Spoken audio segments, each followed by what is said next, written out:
An indomitable new malevolence has stirred in ancient terror. No longer content to hunt civilization's edges, phantasmal forces gather into spectral armies. This is no mere haunting, but a shock assault that seeks nothing less than to destroy life itself. A fell wind is rising. From the darkest pits of Shyish, the realm of death, comes a storm of ethereal figures. An eerie mist spreads before them, blotting out the sun. They muster upon corpse-strewn battlefields or ancient burial grounds, a ghostly army of phantoms. They are the supernatural, the dead, the damned, the Nighthaunts. You are watching Winterwolf Miniatures. I am Alex, and in this video I will paint an entire Nighthaunt army. Hopefully.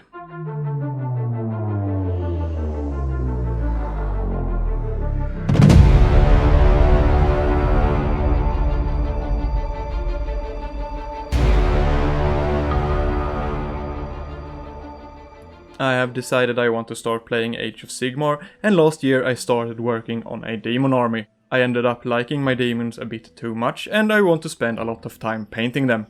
Time I don't want to wait before I start playing the game. So I had this wonderful idea. Let's just paint another army instead. I know, brilliant, huh? I'm going to paint an entire army of Nighthaunts in one big go. It will have to be a fast and efficient paint scheme, and my challenge will definitely be to keep it simple, as I tend to needlessly make things harder for myself than they have to be.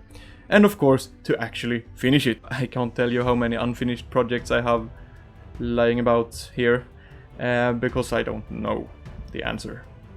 So let's see if I can, and how long it takes to paint an entire army of Nighthaunt. The assembly part, especially with these monopose minis, is my least favorite aspect of the hobby.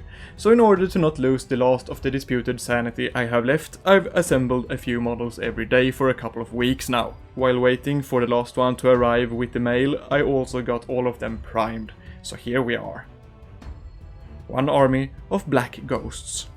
I've done a couple of test models to try out my paint scheme ideas, and I've decided on a final design. With something vaguely resembling a plan and all models built and primed, I have no more excuses.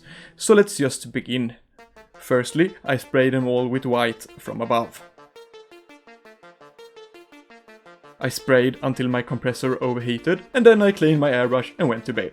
The next day I finished the last models, and here they are. All white.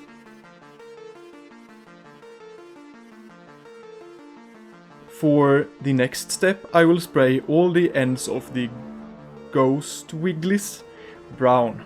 I chose a rich warm reddish brown, and I spray it heavily on the ends and try to fade it back to the white. I then do the same thing again with black, but I focus on the very ends this time. And here is the result I'm looking for. A fade from white through red brown to black. Then we apply the magic, a sepia wash. This will be satisfying.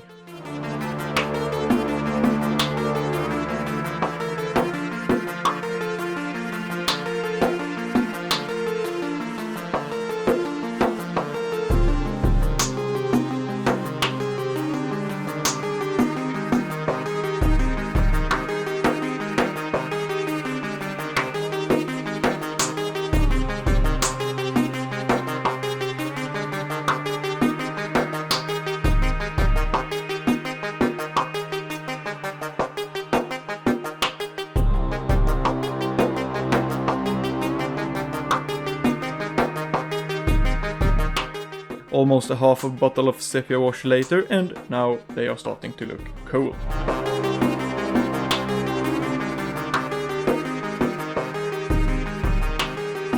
Next step is all the metal. Most of it is going to be rusted iron, and the other some kind of brass or gold. No matter what, all of it gets a base coat of reddish brown. I chose heavy sienna from Vallejo's extra opaque game range, as it has a great coverage no matter what color is underneath it.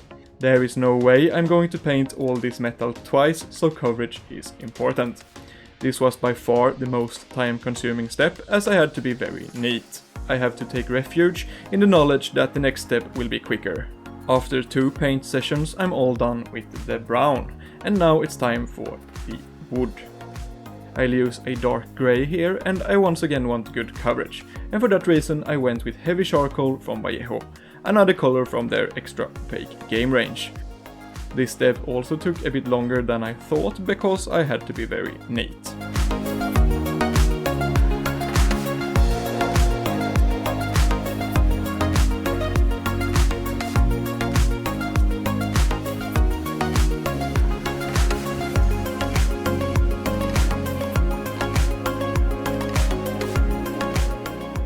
Next step is rust effects, and I'll be using Vallejo's rust.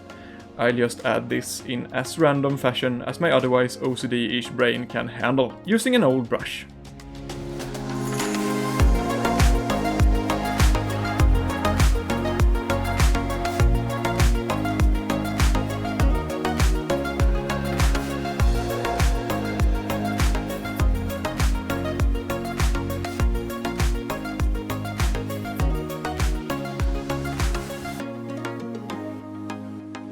Some edge highlights and scratches of shiny metal using Vallejo's aluminium. It looked good on the test model, but in hindsight I should have used a regular paint and dry brush it on, and perhaps used a darker shade. But if I want, I can darken it with brown wash later. That may also tie the whole iron parts together a bit. It will however take some of the shine away, but I think that's okay.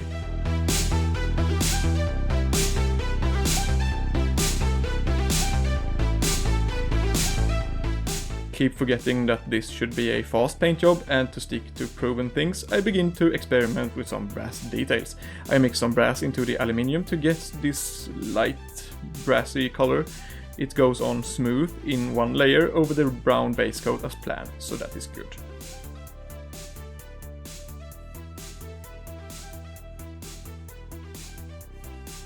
At this point I also decide to make the face masks on the sword ghost things brass as well. Some weathering with verdigris is the next step. I thinned it a lot and almost washed over the whole brass area, and then wiped off the excess. If I wiped off too much, I just add some more. Quick, easy, and it looks great. Let's talk about the bases. I felt inspired of the Soul Wars game boards, and I think a gold greenish color could look cool with this otherwise very warm paint scheme. I want to make them fast and easy and monochromatic so that they don't take interest away from the models. The color I had in my head did not exist in my paint shelf, so I had to mix it myself. After some testing I ended up using a turquoise for the bluish coal tint and mixed that with a dark green ink to get the right hue and also darken it. The result was still way too bright, and to fix that I washed the base with Nilsson oil.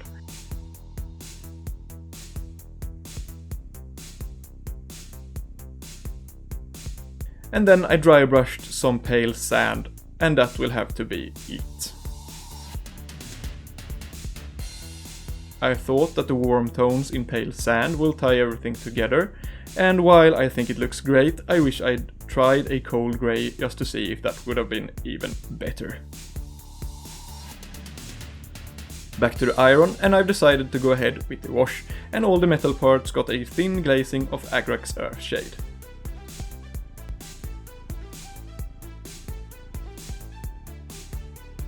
I then spent some time fixing some small mistakes by adding some bone white and heavy sienna here and there, and I added some slight tints of white to all the skeletal parts just to make them stand out a bit.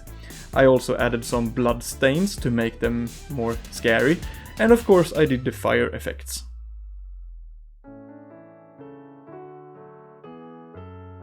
I'm almost done at this point, but there are 3 things you have to do when you make videos on the internet. First, you have to drill out your Space Marines gun barrels.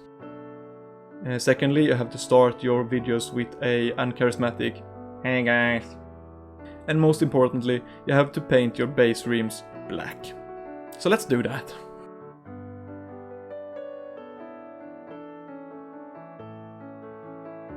There we are, all done. It took 1.5 weeks of fast but not rushed painting. I painted for about 1 to 3 hours almost every day, and I'm very proud to have finished them. There are some things I would do differently if I had to do it again, some of which I have already mentioned, but there are also some mold lines I missed and some huge gaps that I should have filled. I also wished I'd made the fire effects in a ghostly green instead of orange, but that's about it. Before I show you my new army, I just want to thank you for watching. Please help my channel grow so I can create more videos like this one. You can do that by liking, sharing and commenting my videos. Subscribe to my channel if you haven't already, and make sure to follow me on Instagram. And if you really want to support me, consider becoming a Patreon. As a Patreon, you of course get a shout out in my videos, but also access to my Patreon only Discord, where we can chat about whatever you want to chat about, and my hobby blog on Patreon, where I log my projects, ideas and thoughts, usually late at night after long sessions of editing or painting. And more. Once again, thank you for watching. I'll see you soon.